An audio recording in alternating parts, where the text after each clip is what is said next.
Вітаю, дорогі друзі! Сьогодні поділюсь з вами рецептом дуже смачного, ніжного і пухкого медовика. Готується він швидко, як то кажуть, за півгодини. Перед вами все те продукты, которые понадобятся для теста. Точное их количество, как всегда, укажу в рецепте, найдете его под видео в описании. В ковшике мед и сливочное масло. Все это надо подогреть и добавить соду. Делаю маленький огонь и подогреваю, постоянно помешивая. Сливочное масло по желанию можно заменить растительным, но берите его на 20% меньше. Масло уже тает, мед становится более жидким. Кстати, взять можете любой, какой у вас есть, лишь бы он был натуральный. Натуральный мед хорошо гасит соду. Можно еще уменьшить огонь до минимального. Все, масса уже хорошо накрылась, добавляю соду. Обязательно просеиваю, чтобы избавиться от комочков. И продолжаю нагревать, опять-таки постоянно помешивая до пышной светлой массы. Сейчас начнет подниматься шапочка, поэтому посуду берите с запасом, чтобы пенке было куда подниматься. До кипения не доводите, но нагревайте до того, пока эта масса начнет карамелизироваться. Это происходит снизу. При помешивании вы заметите, что с донышка она поднимается уже более желтая, красивая, цветом как осенние листья. И сама по себе она уже немного пожелтела. Все, выключаю огонь. Чем больше вы ее будете нагревать, тем больше она будет карамелизироваться. Вот, посмотрите. Ну и становиться гуще. Снимаю с плиты и на столе, пока взбиваю яйца, время от времени буду перемешивать, чтобы остудить до теплого. И за это время от горячего ковшика она еще больше пожелтеет. И медовик получится более яркого цвета. Тесто готовится очень быстро. К яйцам добавляю щепотку соли. Взбиваю на невысокой скорости до однородности яиц. И берите их комнатной температуры. Тогда желтки и белки не такие плотные, легче соединяются. Добавляю сразу весь сахар и взбиваю как бисквит до пышной воздушной массы и до полного растворения сахара. Постепенно увеличиваю скорость до самой максимальной. Вот она уже пышная, воздушная.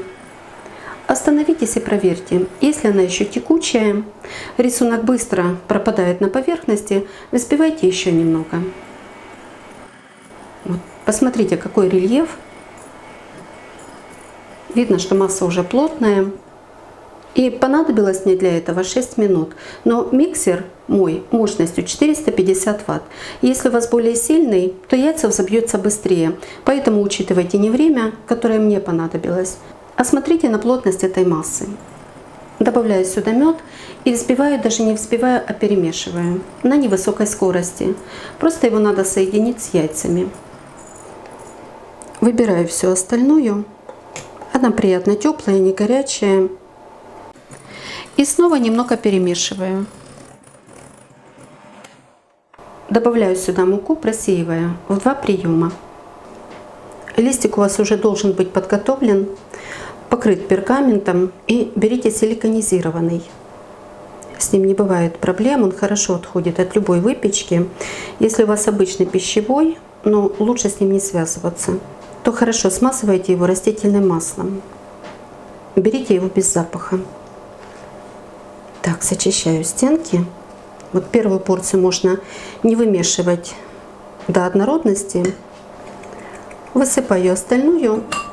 И вот теперь вымешиваю так, чтобы не оставались ее комочки. Тесто поднимаю снизу вверх, зачищаю донышко, чтобы там не осела мука. Видите, тесто остается пышным. Оно немножко плотнее, чем классический бисквит, но все равно пышное, воздушное. Ну вот так вот и достаточно. Тесто однородное. И в это время у меня уже греется духовка. Температура 180 градусов. Выливаю на противень. Бумагу к нему я приклеила маргарином, чтобы она не двигалась тогда, когда я буду растягивать тесто. И вот так вот аккуратно, не сильно его придавливая, растягиваю по всей площади до самых уголочков. Слой получается не толстый, я думаю, даже меньше, чем полсантиметра, но это тесто хорошо поднимается при выпечке.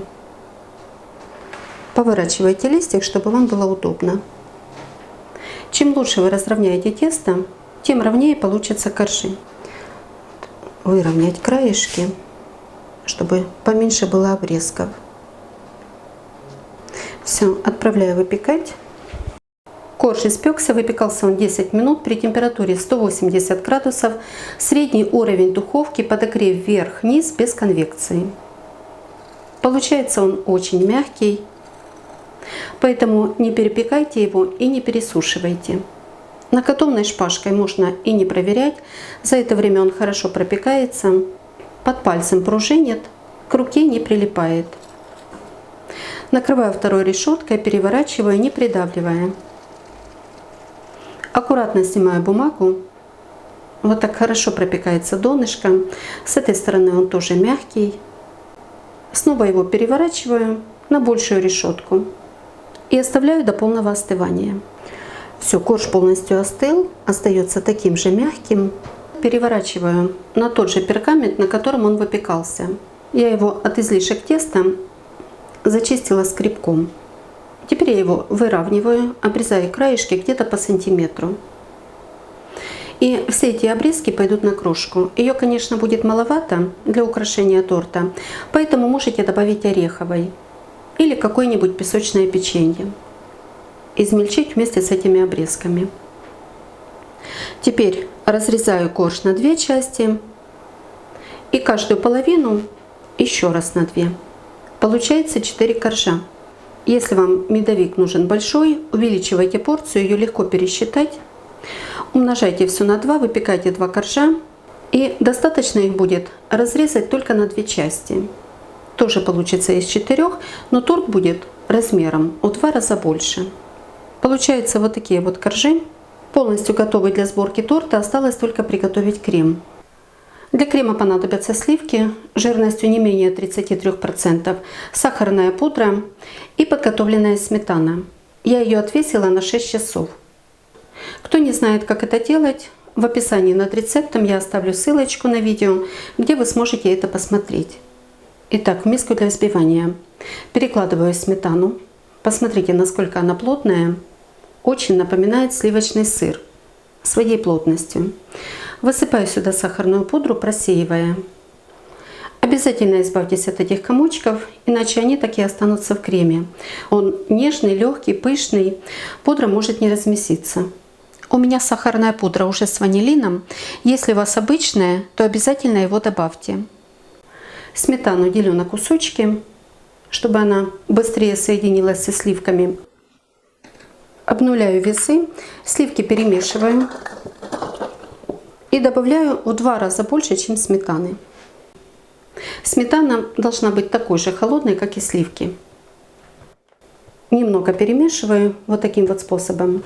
И взбиваю, начиная с минимальной скорости. Постепенно ее увеличиваю по степени загустения сливок. Вот такой получается крем. Миска небольшая, негде разгуляться, поэтому не могу вам показать его настоящую плотность. Пройтись венчиками по верху крема, чтобы вы увидели рисунок.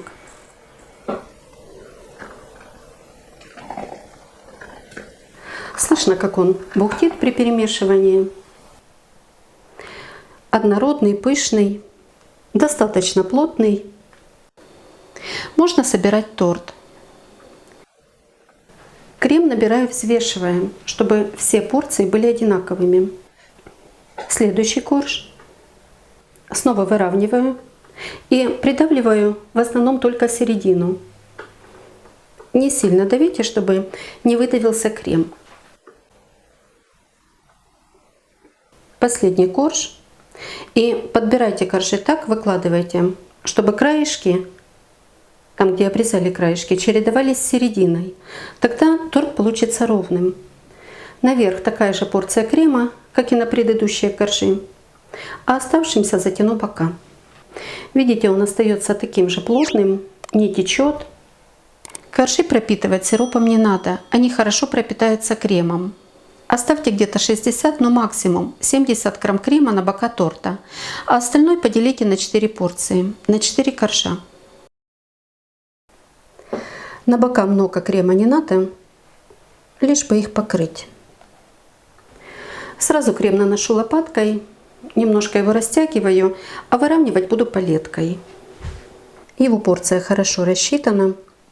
Будете придерживаться веса, пропорций, и у вас его обязательно хватит. Вытираю подложку, чтобы она была чистая и сухая, чтобы легко сметалась крошка. Я ее уже подготовила, перебила блендером. И можно украшать. Самое обычное украшение. Весь торт засыпаю крошкой. Вот лопаткой прижимаю крошку и тем самым выравниваю бока торта. Выравнивается крем.